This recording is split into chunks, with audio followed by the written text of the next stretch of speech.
Namaste, welcome to NMMS classes telecasted by TSAT. Everyone knows it. So, lot of efforts with expertise people, the TSAT is conducting a special exclusive coaching for NMMS. There are two kinds of papers as you know it, one is called MAT and second one is called SAT. In MAT we have two kinds of questions, one is a verbal and the second one is a non-verbal. In non-verbal we have a pictorial pictures or a pictorial diagrams and those are actually we call it as a mirror image, water image, analogy, series like some problem figures are there and some answer figures will be given. We have to identify which figure comes under as an answer, so you have to select it. Whereas in a verbal reasoning, we have so many kinds of questions like coding and decoding, analogy, classification, dice, calendar, blood relations, direction sense test like. So, here now today we are going to discuss about direction sense test. By its name, so we have to sensitate the direction, which direction it is, clear? Okay. Now, coming to this series of we will discuss about direction sense test. మనం ఈ direction sense టెస్ట్లో ఏ దిక్కులో ఉన్నాము లేదా ఏ దిశలో ఉన్నాము అనేటువంటిది మనం గమనించవలసి ఉంటుందన్నమాట. ప్రశ్నాపత్రంలో ఇచ్చినటువంటి కొన్ని ప్రశ్నల్ని అంటే పూర్వ ప్రశ్నాపత్రాల్లో ఇచ్చిన కొన్ని ప్రశ్నల్ని ఇప్పుడు డిస్కస్ చేద్దాం. అలాగే దానికి సిమిలర్గా ఉన్నటువంటి కొన్ని ప్రశ్నలు కూడా మనం డిస్కస్ చేద్దాం. ముందుగా starting from the point X, Jayanth walked 15 meters towards west. He turned left and walked 20 meters. He then turned left and walked 15 meters. After this, he turned to his right and walked 12 meters. How far and in which direction is now Jayanth from X? This is the question. Okay. Starting from the point X అనేటువంటి point నుండి జయంత్ అనేటువంటి ఒక వ్యక్తి 15 మీటర్లు పశ్చిమ వైపు అంటే west వైపు నడిచాడు. తర్వాత ఆ ప్రదేశం నుండి ఎడమ వైపు 20 మీటర్లు నడిచాడు. తర్వాత ఆ ప్రదేశం నుండి ఎడమ వైపు తిరిగి 15 మీటర్లు ప్రయాణం చేశాడు. తర్వాత కుడివైపు తిరిగి 12 మీటర్లు ప్రయాణం చేశాడు. ఇలా ప్రయాణం చేస్తే how far and in which direction now Jayant from X, అతను ఎక్స్ అనేటువంటి తన స్టార్టింగ్ పాయింట్ నుంచి ఎన్ని మీటర్ల దూరం ప్రయాణం చేశాడు, ఏ డైరెక్షన్లో ఉన్నాడు అనేటువంటిది ప్రశ్న. అక్కడ డిస్టెన్స్ ఇచ్చారు, డైరెక్షన్ ఇచ్చారు ఆప్షన్స్లో. ఇప్పుడు మనం దీన్ని డయాగ్రమేటిక్గా గీసి మనం చూద్దాం కదా. ఏమిచ్చిన కాన్సెప్ట్ ఏంటి, ఎక్స్ అనే పాయింట్ తీసుకున్నాం, ఇక్కడ జయంత్ స్టార్ట్ అయ్యాడు. ఇచ్చినటువంటి కాన్సెప్ట్ ఏంటి, Jayant walked 15 meters towards west. ఇది కదా మీ అందరికీ తెలిసింది. ఇది నార్త్, ఇది సౌత్, ఇది ఈస్ట్, ఇది వెస్ట్. ఈ ఎక్స్ అనే పాయింట్ నుండి వెస్ట్ డైరెక్షన్లో 15 meters ట్రావెల్ చేశాడు. Okay. Then he turned into left and walked 20 meters. లెఫ్ట్కి తిరిగాడు. దీనికంటే ఈ పాయింట్ ఏ అనే పాయింట్కి లెఫ్ట్ ఎంత డిస్టెన్స్ చేశాడు, 20 meters ట్రావెల్ చేశాడు. దెన్ టర్న్ లెఫ్ట్, దీనికి మళ్ళీ టర్న్ లెఫ్ట్ అయ్యాడు 15 meters. Then turn right 12 meters travel చేశాడు. అయితే ఇప్పుడు మనం ఫైండ్ అవుట్ చేయవలసింది ఏంటి, ఈ ఎక్స్కి డికి మధ్య ఉన్నటువంటి డిస్టెన్స్ కావాలి, అంతేనా? అంటే ఇప్పుడు వెరీ క్లియర్, మనం ఇక్కడ జస్ట్ కన్స్ట్రక్ట్ చేసాం అనుకోండి. ఈ డిస్టెన్స్ ఇది 20 meters కాబట్టి ఇది కూడా 20 meters, అవునా? ఇదంతా ఇక్కడ 12 meters. అంటే ఎక్స్కి డికి మధ్య మొత్తం డిస్టెన్స్ ఎంత అవుతుంది, 20 meters ప్లస్ 12 meters అంటే 32 meters. Okay. So it's very clear. Okay. ఇది ఇక్కడ మన డైరెక్షన్, ఈ డైరెక్షన్ ఏంటి, మనకి డైరెక్షన్ అంటే ఇది డైరెక్షన్ కదా. ఏ డైరెక్షన్లో వచ్చారు, టువర్డ్స్ సౌత్. కాబట్టి మనకి ఇక్కడ డిస్టెన్స్ ఎంత 32 meters, 20 + 12 and direction is south డైరెక్షన్లో ఉన్నాడు. క్లియర్? చూసారా? ఇలా మనకు ఎగ్జామినేషన్లో అడిగిన ప్రశ్నకు డయాగ్రమేటిక్గా మనం ఆన్సర్ తయారు చేసుకుంటే సులభంగా ఆన్సర్ని ఫైండ్ అవుట్ చేయొచ్చు అనమాట. క్లియర్? ఇప్పుడు మరొక ప్రశ్న చూద్దాం. One evening before sunset, Rekha and Hema were talking to each other face to face. If Hema's shadow was exactly to the right of Hema, which direction was Rekha facing? ఇది అడిగిన ప్రశ్న. ఒక సాయంత్రం సూర్యాస్తమయ సమయంలో రేఖ మరియు హేమ అనే ఇద్దరు ఫ్రెండ్స్ ఒకరికొకరు ఎదురెదురుగా నిలబడుతూ మాట్లాడుకుంటున్నారు. హేమ యొక్క నీడ is exactly right of Hema. The shadow was Hema యొక్క నీడ ఆమె యొక్క కుడివైపు ఉంది. Which direction was Rekha facing? అయితే రేఖ ఏ ఫేసింగ్లో ఉంది? ఇది మీకు క్లియర్గా మీకు కాన్సెప్ట్ బేస్డ్ క్వశ్చన్. ఇది మీకు ఇంతకు ముందు చెప్పాను నేను. ఎలా అని? సూర్యోదయ సమయంలో సూర్యోదయానికి ఎదురుగా మనం నిలబడితే మన యొక్క నీడ పశ్చిమ వైపు ఏర్పడుతుంది, అంటే వెస్ట్ వైపు ఏర్పడుతుంది. సూర్యాస్తమ సమయంలో మనం సూర్యునికి అంటే సూర్యోదయానికి ఎదురుగా మనం నిలబడితే మన యొక్క నీడ కుడివైపు ఏర్పడుతుంది. అదే సూర్యోదయ సమయంలో మనము ఉత్తరానికి ఎదురుగా నిలబడితే ఉత్తర వైపు నిలబడితే అంటే ఉత్తరం అదే నార్త్కి ఎదురుగా నిలబడితే మన యొక్క నీడ ఎడమ వైపు ఏర్పడుతుంది. అదే సూర్యాస్తమ సమయంలో నార్త్ వైపు నిలబడితే మన యొక్క నీడ కుడివైపు ఏర్పడుతుంది. అది కదా కాన్సెప్ట్. ఇక్కడ ఏమొచ్చింది మనది? Hema shadow was exactly to the right of Hema. హేమకు కుడివైపు ఏర్పడింది అని క్లియర్గా చెప్పాడు. అంతేనా? అది ఏ సమయం?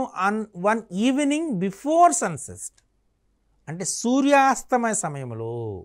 అంటే వెరీ క్లియర్. అక్కడ హేమ ఏ వైపు ఉంది అని చెప్పొచ్చు మనం? నార్త్ వైపు ఉంది అని క్లియర్గా చెప్పచ్చు. హేమ అలాగే రేఖ వీళ్ళిద్దరు కూడా ఒకరికొకరు they are talking to each other face to face. ఒకరికొకరు ఎదురెదురుగా నిలబడి మాట్లాడుకుంటున్నారు. అంటే రేఖ అనేటువంటిది హేమకు ఆపోజిట్ డైరెక్షన్లో ఉంది. అంటే ఏ డైరెక్షన్లో ఉన్నట్టు లెక్క మరి. కాబట్టి రేఖ ఏ ఫేసింగ్లో ఉన్నట్టు? సౌత్ ఫేసింగ్లో క్లియర్గా ఉన్నట్టు అనేటువంటిది మనకు క్లియర్గా చెప్పవచ్చు. అర్థమైందా? ఇప్పుడు నేను డయాగ్రమేటిక్గా మీకు చూపిస్తున్నా నేను చెప్పినటువంటిది. కాబట్టి చూడండి. In the evening sun sets the west. మీ అందరికీ తెలుసు సూర్యాస్తమయమైనటువంటిది పశ్చిమం వైపు జరుగుతుంది అని.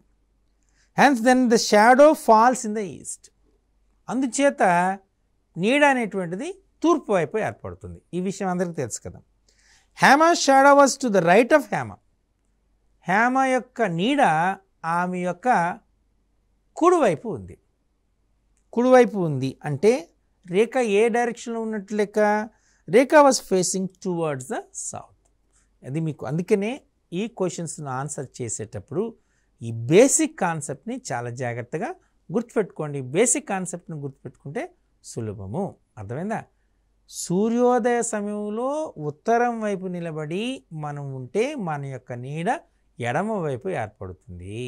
అదే సూర్యాస్తమ సమయంలో మనం ఉత్తరం వైపు ఉంటే మన యొక్క నీడ కుడివైపు ఏర్పడుతుంది అనే బేసిక్ కాన్సెప్ట్ మనం గుర్తుపెట్టుకుంటే హేమ యొక్క నీడ కుడివైపు ఆమె యొక్క కుడివైపు ఏర్పడింది అని అంటే అర్థం ఏమిటి?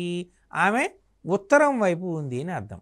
ఆమెకు ఆపోజిట్ డైరెక్షన్లో రేఖ నిలబడి ఉంది అంటే రేఖ సౌత్ డైరెక్షన్లో ఉన్నట్టు లెక్క. కాబట్టి రేఖ వాజ్ ఫేసింగ్ టువర్డ్స్ సౌత్ అని కాన్సెప్ట్ మనం చెప్పచ్చు. క్లియర్? ఓకే. ఇప్పుడు మరొక ప్రశ్న చూద్దాం. A boy road his bicycle northwards, then turn left and ride 1 kilometer and again turned left and rode 2 kilometers. He found himself 1 kilometer west of his starting point. How far did he ride northward initially? ఇది అడిగిన ప్రశ్న. ఒక అబ్బాయి cycle తొక్కుతున్నాడు. ఏ దిశలో? ఉత్తరం వైపు తొక్కుతున్నాడు. అక్కడి నుంచి ఎడం వైపు తిరిగి 1 కిలోమీటర్ ప్రయాణం చేశాడు. ఆ 1 కిలోమీటర్ ప్రయాణం చేసిన తర్వాత మరలా ఎడం వైపు తిరిగి 2 కిలోమీటర్స్ ప్రయాణం చేశాడు. అప్పుడు he found himself 1 kilometre west of his starting point. అప్పుడు తర్వాత ఆయన ఏం గమనించాడు? తన యొక్క స్టార్టింగ్ పాయింట్కి పశ్చిమ వైపు నుండి 1 కిలోమీటర్ దూరంలో ఆయన ఉన్నట్టుగా గమనించాడు. అలా అయితే ఆయన ఉత్తరం వైపు ఎంత దూరంలో ఉన్నాడు? ఇనీషియల్గా ఉత్తరం వైపు నుండి ఎంత దూరంలో ఉన్నాడు అని మనకు క్వశ్చన్ అడిగారు. దీన్ని డయాగ్రమాటిక్గా చూద్దాం. ఏమిచ్చాడు? ఇనీషియల్ పాయింట్ ఏ అనుకో, నార్త్ డైరెక్షన్లో ప్రయాణం చేశాడు. ఇది నార్త్ కదా, northward. Then he turn left, turn అయ్యాడు. ఎంత చేశాడు? 1 కిలోమీటర్ ట్రావెల్ చేశాడు. ఓకేనా? చేసిన తర్వాత again turn left and 2 kilometres travelled. తిరిగి మళ్ళీ లెఫ్ట్ వైపు టర్న్ అయ్యాడు. ఎన్ని కిలోమీటర్ ట్రావెల్ చేసి? 2 కిలోమీటర్ ట్రావెల్ చేశాడు కదా. అంటే ఇప్పుడు ఆయన చేసినటువంటిది ఏంటి గమనించాడు? He found himself 1 kilometre west of his starting point. ఇక్కడ మనం డైరెక్షన్ కావాలంటే వేసుకోండి, కావాలంటే మీకు ఇబ్బంది అవుతుందంటే నార్త్, సౌత్, ఈస్ట్, వెస్ట్. ఆయన ఏం గమనించాడు? వెస్ట్ డైరెక్షన్, వెస్ట్ నుంచి 1 కిలోమీటర్ డిస్టెన్స్లో ఉన్నట్టుగా గమనించాడు. పాయింట్ అంతే కదా, వెస్ట్ డైరెక్షన్లో. ఇది వెస్ట్ కదా. స్టార్టింగ్ పాయింట్కి 1 కిలోమీటర్ డిస్టెన్స్లో ఉన్నాడు అని క్లియర్గా గమనించాడు. కరెక్ట్. అయితే అడిగింది ఏంటి మనకు? నార్త్ నుంచి, ఆయన స్టార్ట్ నుంచి నార్త్ డైరెక్షన్లో ఎన్ని కిలోమీటర్ డిస్టెన్స్లో ఉన్నాడు? నార్త్ డైరెక్షన్లో స్టార్టింగ్ పాయింట్ అనేటువంటి ఎన్ని కిలోమీటర్ డిస్టెన్స్లో ఉంది? ఎన్ని కిలోమీటర్ డిస్టెన్స్ అంటే సికి డికి మధ్య ఉన్న డిస్టెన్స్ ఏకి బికి ఉన్నటువంటి మధ్య డిస్టెన్స్ ఈక్వల్ అనమాట. అంటే ఇది 2 కిలోమీటర్స్ కాబట్టి ఏబీల మధ్యలో ఉన్నటువంటి డిస్టెన్స్ కూడా 2 kilometres. So the starting point is just 2 kilometres away from the north, away from the starting point, away from the north direction. Clear?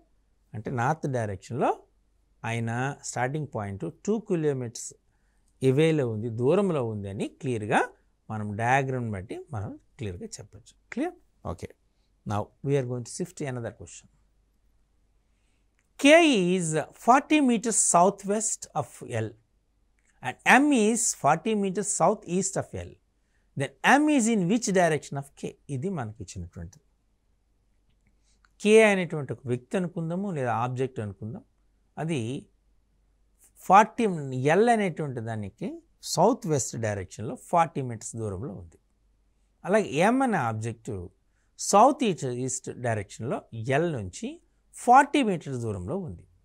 ఉంటే ఎం అనేది ఏ డైరెక్షన్, in which direction of K, K దృష్ట్యా M అనేటువంటిది ఏ డైరెక్షన్లో ఉంది అని మనకు అడిగాడు. ఇప్పుడు మనం డయాగ్రామ్ ద్వారా చూద్దాం. కే అనేటువంటిది పాయింట్, ఎం అనేటువంటి పాయింట్. ఇక్కడ మనకు డైరెక్షన్స్ అంటే కావాలంటే మీరు ఇప్పుడు ఇది తీసుకోండి, నార్త్, సౌత్, ఈస్ట్, వెస్ట్, అంతేనా? ఇది నార్త్ ఈస్ట్, ఇది సౌత్ ఈస్ట్, ఇది సౌత్ వెస్ట్, ఇది నార్త్ వెస్ట్. ఇది డైరెక్షన్స్ మీకు తెలిసినటువంటిది. కరెక్ట్? ఓకే. సో మనకు తెలిసి ఇప్పుడు మనకి ఇచ్చినటువంటిది ఏంటి ఇన్ఫర్మేషను? సౌత్ వెస్ట్లో 40 మీటర్స్, ఎల్ నుంచి సౌత్ వెస్ట్లో 40 మీటర్స్ దూరంలో ఉన్నారు. ఎల్ అనేటువంటిది సౌత్ వెస్ట్ ఎక్కడుంది చెప్పండి? ఇది కదా సౌత్ వెస్ట్ ఉంది. 40 మీటర్స్ డిస్టెన్స్ సౌత్ వెస్ట్లో ఉంది. 40 మీటర్స్ ఎల్ కే నుండి అబ్జర్వ్ చూడండి. K is 40 meters southwest of L.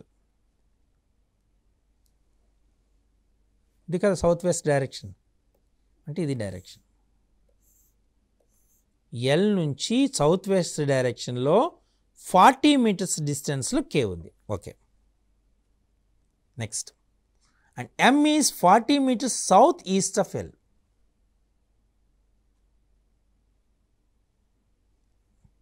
South east అంటే ఇది కదా డైరెక్షన్, అంటే ఈ డైరెక్షన్.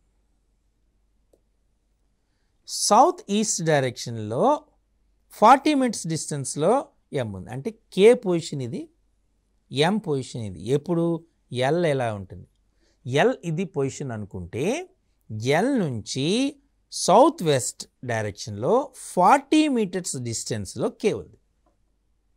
అలానే ఎం అనేటువంటిది సౌత్ ఈస్ట్ డైరెక్షన్లో ఎల్ నుండి 40 మీటర్స్ దూరంలో ఉంది. డైరెక్షన్ వచ్చింది. ఇప్పుడు మనకు అడిగిన క్వశ్చన్ ఏంటి, then M is in which direction of K, అంటే ఎం అనేటువంటి కే దృష్ట్యా ఏ డైరెక్షన్లో ఉంది. ఎం ఈజ్ ఏ డైరెక్షన్లో ఉంది అంటే కే దృష్ట్యా. ఇప్పుడు కే దృష్ట్యా అంటే మనకి ఎం అనేటువంటిది ఏ డైరెక్షన్లో ఉంది చెప్పండి. ఈ డైరెక్షన్ ఏంటి, ఈ డైరెక్షన్ ఏంటి, ఈస్ట్. కాబట్టి కే దృష్ట్యా ఎం అనేటువంటిది ఏ డైరెక్షన్లో ఉంది, M is in the east of K. Correct, తూర్పు వైపు ఉంది అని క్లియర్గా ఈ డయాగ్రామ్ని బట్టి మనం చెప్పచ్చు అనమాట. అర్థమైందా? ఓకే, సో నా ఇంకొక ప్రశ్న చూద్దాం.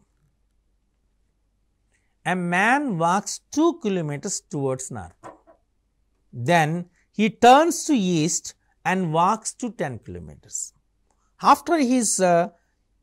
After this, he turns to north and walks 3 kilometers. Again, he turns towards east and walks 2 kilometers. How far is he from the starting point? ఒక వ్యక్తి, ఒక మనిషి ఉత్తరం వైపు 2 కిలోమీటర్లు నడిచాడు. తర్వాత తూర్పుకు తిరిగి 10 కిలోమీటర్లు నడిచాడు. తర్వాత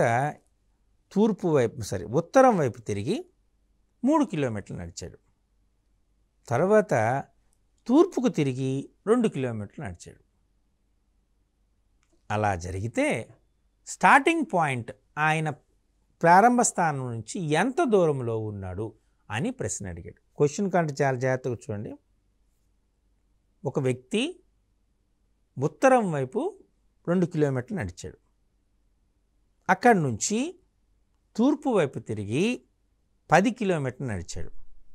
10 కిలోమీటర్లు నడిచిన తర్వాత ఉత్తరం వైపు తిరిగి 3 కిలోమీటర్లు నడిచాడు. 3 కిలోమీటర్లు నడిచిన తర్వాత తూర్పు వైపు తిరిగి 2 కిలోమీటర్లు నడిచాడు. అయితే ప్రారంభ స్థానం నుండి అతను ఎంత దూరంలో ఉన్నాడు అన్నది ప్రశ్న. కరెక్ట్. ఇప్పుడు మనం దీన్ని డయాగ్రామ్ గీసి చూద్దాం ఎలా వస్తుందని. మళ్ళీ ఇక్కడ డైరెక్షన్ వేసుకోండి మీరు క్లియర్గా. ఇది నార్త్, ఇది సౌత్, ఇది ఈస్ట్, ఇది వెస్ట్. ఏ అనే పాయింట్ దగ్గర ఉన్నాడు. ఇది నార్త్ డైరెక్షన్. సో నార్త్ డైరెక్షన్లో 2 కిలోమీటర్స్ నడిచాడా. తర్వాత ఏం తిరిగాడు, ఈస్ట్ వైపు, అంటే ఇది ఈస్ట్, అంటే ఈ డైరెక్షన్. ఈ డైరెక్షన్లో 10 కిలోమీటర్స్ నడిచాడు. ఇలా వెళ్ళిన తర్వాత ఇక్కడ 10 కిలోమీటర్స్ నడిచిన తర్వాత తిరిగి నార్త్కు నడిచాడు. నార్త్ వైపు తిరిగాడు, అంటే ఇలా. ఇది నార్త్ డైరెక్షన్. ఎంత, 3 కిలోమీటర్స్. 3 కిలోమీటర్స్ నడిచాడు. తిరిగి ఆ పాయింట్ నుంచి తూర్పు వైపుకి, ఆ పాయింట్ నుండి తూర్పు వైపుకి 2 కిలోమీటర్స్ నడిచాడు. అర్థమైందా డైరెక్షన్? ఇప్పుడు మనకి ఈ రెండింటి మధ్య డిస్టెన్స్ కావాలి.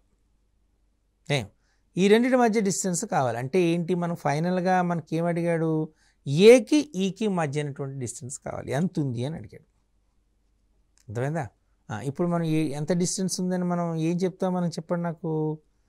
మనం తీసి ఇక్కడ 2 అంటే 5 10 ఇచ్చాడు కదా. ఓకే, మనకు డిస్టెన్స్ ఏఈ కావాలి.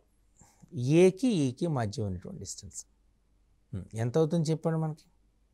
ఇక్కడ మనం తీసుకుని ఇది 2కి మనకి ఇచ్చినటువంటిది ఈ పాయింట్ అనమాట, ఈ రెండింటి మధ్య కావాలి, ఆ డిస్టెన్స్ కావాలి. ఎలా చెప్తారు దానికి? మనం తీసుకున్నటువంటి డిస్టెన్స్ కావాలంటే ఇది 3, ఇది 2, ఏ కావాలి. ఇప్పుడు ఎలా చెప్తాము అంటే ఈ డిస్టెన్సు ఇక్కడ నుండి డిస్టెన్సు ఇలా క్యాలిక్యులేట్ చేయాలి,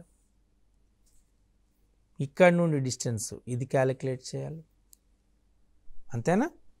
చేయాలి. చేస్తే ఎంత అవుతుంది మనకు?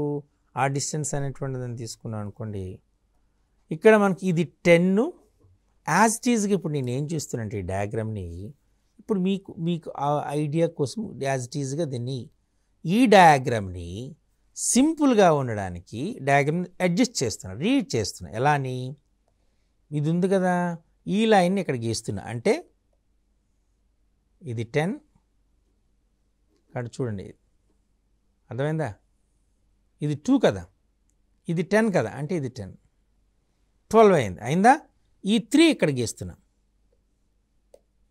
ఇది 3, ఇది 2, అంటే ఏమొచ్చింది? ఇది 10, ఇది మనకి సారీ ఇది అంటే 3 + 2 5, ఇది టోటల్ ఎంత అయింది? 5, ఈ టోటల్ ఎంత అయింది? 12. కాబట్టి మనకు ఇప్పుడు మీకు అర్థమైంది క్లియర్గా. ఇక్కడ డైరెక్షన్ చూడండి, ఇది పార్ట్, ఈ పార్ట్ 10, ఈ పార్ట్ 2, ఈ పార్ట్ 3, ఈ పార్ట్ 2, ఈ రెండింటి మధ్య డిస్టెన్స్ అంటే ఇది 5, ఇది 12, ఇది 5, 12. కాబట్టి ఇక్కడ మనకేమో ఒక రైట్ యాంగిల్ ట్రయాంగిల్ ఫామ్ అయింది. రైట్ యాంగిల్ ట్రయాంగిల్ ఫామ్ అయింది కాబట్టి పైథాగరస్ థియరం అప్లికబుల్ అవుతుంది. మీకు ఆల్రెడీ మీకు ఇంతకు ముందే చెప్పాను పైథాగరన్ ట్రిప్లెట్స్ అని. ఇక్కడ పైథాగరన్ ట్రిప్లెట్స్ 5, 12, 13 అంటే ఆన్సర్ 13 డైరెక్ట్గా వేసుకోవచ్చు, లేదా √5² + 12² వేసుకోవాలి. 5² + 12², 5² అంటే 25, 12² అంటే 144, 25కి 144 కలిపి 169, √169 అంటే 13 కిలోమీటర్స్. అర్థమైందా? చూసారా డయాగ్రామ్ని ఎంత జాగ్రత్తగా మనము మ్యానిపులేట్ చేస్తే ప్రాపర్గా డయాగ్రామ్ అవుతుంది. This is a very important task. Clear? ఇంకొక ప్రశ్న చూద్దాం. The length and breadth of a room are 8 meters and 6 meters respectively.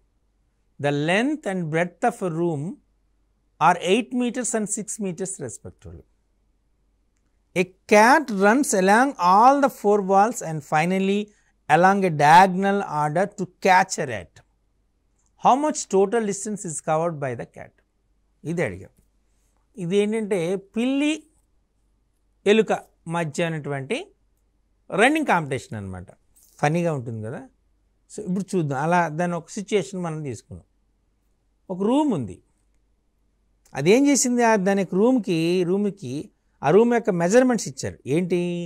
ఆ రూమ్ యొక్క పొడవు 8 meters, వెడల్పు 6 meters. పొడవు 8 meters, వెడల్పు 6 meters. ఈ పొడవు వెడల్పులు తీసుకున్నాం. A cat runs along the 4 walls. ఒక పిల్లి ఏం చేస్తుంది? ఆ 4 walls గుండా పరిగెడుతుంది. Finally along diagonal order to catch rat. ఏం చేస్తున్నావు? పిల్లి ఎలక రూమ్ అంతా తిరుగుతున్నాయి. దాని డయాగ్రామ్గా మనం చూపిద్దాం. కానీ చూడండి ఏం డయాగ్రామ్ వచ్చింది ఇక్కడ. ఇలా తీసుకున్న డయాగ్రామ్. ఇక్కడ పిల్లి ఎలక స్టార్ట్ అయినాయి, పరిగెడుతున్నాయి. అవి నేరుగా పట్టుకుందామని చూసి ఎంత ప్రయత్నం, నేరుగా పట్టుకున్న ప్రయత్నం చేస్తుంది. పిల్లి ఎలక పారిపోతుంది. అయితే పిల్లికి ఒక ఆలోచన వచ్చింది. అమ్మో దీన్ని నేరుగా పట్టుకుందామంటే కష్టము, లేదు ఒక రౌండ్ తిరిగేసింది అంతా. ఫస్ట్ ఈ పిల్లి ఉంది, ఇక్కడ ఎలక పరిగెత్తుతుంది. 8 meters ట్రావెల్ చేసింది. 8 meters అయిన తర్వాత మళ్ళీ 6 meters ట్రావెల్ చేసింది. తర్వాత మళ్ళీ 8 meters ట్రావెల్ మళ్ళీ 6 meters తిరిగేసింది. అమ్మో ఇంకా దీన్ని పట్టుకోవడం కష్టం అని చెప్పి మళ్ళీ పారిపోతుంది. ఈసారి ఎలాగైనా దీన్ని పట్టుకోవాలని ప్రయత్నం చేసి డయాగ్నల్గా పరిగెత్తుంది. డయాగ్నల్గా పెడితే క్యాచ్ అవుతుంది కదా. అంటే ఇక్కడ జరిగిన డిస్టెన్స్ ఏంటి? మనకు పెరిమీటర్ డిస్టెన్స్ రావాలి, అలాగే డయాగ్నల్ యొక్క లెంత్ రావాలి. ఓకే, డయాగ్నల్ లెంత్ రావాలంటే ఇది 8 meters, 6 meters కదా. 8 meters, 6 meters వచ్చాయంటే మనకు అర్థం ఏంటి? మనకు ఆల్రెడీ మీకు చెప్పిన 6, 8, 10 ఈజ్ అ పైథాగరన్ ట్రిప్లెట్ అని. కాబట్టి ఈ డిస్టెన్స్ 10 అవుతుంది. లేదా స్క్వేర్ రూట్ పెట్టుకోవచ్చు. √6² + 8². 6 స్క్వేర్ 36, 8 స్క్వేర్ 64 అంటే √100 అంటే 10. ఇలాగైనా వేసుకోవచ్చు మీరు. అర్థమైందా? ఇక్కడ మనకు కాన్సెప్ట్ చాలా అప్పుడు మనకి ఏమైంది, 8 metres 6 metres 8 metres 6 metres add చేస్తూ 10 మీటర్స్ కూడా యాడ్ చేయాలి. 8 + 6 + 8 + 6 అంటే 14 + 14 28, 28 + 10 38. అంటే పిల్లి ఎలకను పట్టుకోవడానికి ఎంత దూరం ట్రావెల్ చేసినట్లు లెక్క, 28 మీటర్స్ డిస్టెన్స్ ట్రావెల్ చేసినట్లు లెక్క. చూసారా? అంటే మనం ఈ కాన్సెప్ట్ ఎలాంటి, అందుచేత మనం జనరల్గా ఏం చెప్తున్నామంటే టీచర్స్ కూడా మనం చెప్పిన ఇన్ఫర్మేషన్ అంటే the mathematical concept should be A story telling method. ఒక కథని చెప్తున్నట్టుగానే మనం చెప్తూ ఆ మ్యాథమెటికల్ కాన్సెప్ట్ని డెవలప్ చేస్తే డెఫినెట్గా పిల్లలకు కూడా మంచి ఇంట్రెస్టింగ్ పెరుగుతుంది, ఆటోమేటిక్గా పిల్లలు నేర్చుకునే సందర్భం. సో పిల్లి ఎలక చూసాం కదా. మరొక ప్రశ్న ఇప్పుడు చూద్దాం. One morning, Sujata started to walk towards the sun. After covering some distance, she turned to right, then again to the right, and after covering some distance, she again turns to the right. Now, in which direction is she facing? అని అడిగారు. ఒకనొక ఉదయాన్న సుజాత అనేటువంటి ఒక అమ్మాయి సూర్యుని వైపు అంటే సూర్యోదయం వైపు నడుస్తుంది, అంటే తూర్పు వైపు నడుస్తుంది అని అర్థం. ఆఫ్టర్ కవరింగ్ సమ్ డిస్టెన్స్, కొంత దూరం నడిచిన తర్వాత షీ టర్న్ టు రైట్, కుడివైపు తిరిగింది. అగైన్ టు ద రైట్, కొంత దూరం నడిచిన తర్వాత మరలా కుడివైపు తిరిగింది. After covering some distance again she turn right, అంటే 3 సార్లు కుడివైపు తిరిగింది. Now in which direction she is facing, ఏ డైరెక్షన్లో ఉంది అని అంటే ఇప్పుడు డయాగ్రామ్గా చూద్దాం. ఇది నార్త్ ఈస్ట్ వెస్ట్ తీసుకోండి, తెలుసు కదా. North south east west. East వైపు ట్రావెల్ చేసింది, కొంత దూరం నడిచింది, ఆ డిస్టెన్స్ మనకు తెలియదు. తర్వాత ఏం చేసింది, రైట్ టర్న్ అయింది, మరలా ఆ ప్లేస్కి రైట్ టర్న్ అయింది, సెకండ్ రైట్, తర్వాత మళ్ళీ థర్డ్ రైట్కి వెళ్ళింది. అంతేనా? అంటే ఇక్కడ మనకి ఏ డైరెక్షన్లో నడుస్తున్నట్టు లెక్క మీరు అబ్జర్వ్ చేస్తుంటే చూడండి. అంటే ఇప్పుడు ఏ డైరెక్షన్కి వచ్చింది, ఇప్పుడు this is east, then turn to right and south, then west, then north. అంటే ఇప్పుడు ఏ డైరెక్షన్లో ఉంటుంది అనమాట. Finally Sujatha will face towards north అనే విషయాన్ని మీరు గమనించవలసి ఉంటుంది. అర్థమైందా?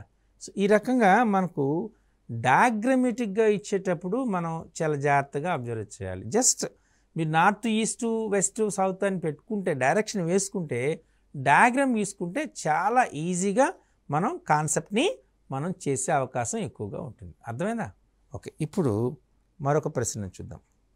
Some boys are sitting in 3 rows all facing north such that A is in the middle row, P is just right to the A but in the same row, Q is just behind of P while R is in the north of A. In which direction R is Q? ఇప్పుడు మనం డయాగ్రమేటిక్గా దాన్ని చూద్దాం. రో 1 తీసుకున్నారు, రో 1 రో 2 రో 3 ముగ్గురు తీసుకున్నారు. తీసుకొని ఇచ్చిన కాన్సెప్ట్ ఏంటి, are sitting all facing north such that A is in the middle row. A అనేటువంటి వాడు మిడిల్లో ఉన్నాడు. ఓకే, అన్నీ నార్త్ డైరెక్షన్లో ఉన్నాయి కూర్చున్నారు వాళ్ళు. Next, and P just right to A, P just right to A అంటే అదే రోలో ఉన్నాడు, పి ఉన్నాడు. Next, but in the same row, Q is just behind of P of while R is in, okay, behind Q is ఇక్కడ తీసుకున్నాడు. Q అనేది వెనుకున్నాడు అంటే థర్డ్ రోలో ఉన్నాడు. And R is in the north of A, ఏకు నార్త్లో ఉన్నాడు అంటే ఇక్కడ ఉన్నాడు. And in which direction are is in Q. ఇప్పుడు మనకు అడిగాడు క్యూ అనేటువంటి ఎక్కడుంది అని మనకు క్లియర్గా అడిగాడు. ఎక్కడున్నాడు క్యూ అనేటువంటిది క్లియర్గా చూసుకుంటే, ఇప్పుడు డైరెక్షన్ చూసుకుని ఇప్పుడు నేను చూడండి, ఈ డైరెక్షన్ గీసుకున్నారనుకోండి, చేస్తే క్యూ ఏ డైరెక్షన్, ఇది నార్త్ కదా, మీరు నార్త్ అనుకున్నారనుకోండి, ఇక్కడే వేస్తున్నాం.